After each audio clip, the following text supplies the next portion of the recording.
Binaha ang ilang probinsya dahil sa matinding ulan. Gaya sa Sultan Kudarat kung saan buwis buhay ang pagtawid ng ilang mga residente sa ilog. Nakatutok si Bernadette Reyes.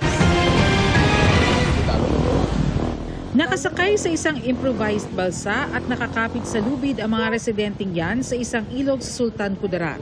Ayon sa kanila, halos hindi na bumaba ang level ng tubig sa ilog sa barangay Midtunggok. Stranded din ang ilang motorsiklo sa Pampang. Matagal na raw itong pangamba ng mga residente tuwing tag-ulan at tumataas ang level ng tubig sa ilog. Panawagan nila ay sana magkaroon na ng tulay doon. Abot tuhod ang baha sa barangay Yati sa Liloan, Cebu, kasunod ng pag-ulan. Ayon sa isang Municipal Social Welfare Officer, aabot sa mahigit 300 pamilya ang apektado.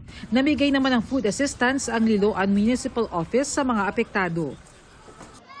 Sa Zamboanga City, nagmistulang dagat dahil sa baha ang open field ng isang paaralan.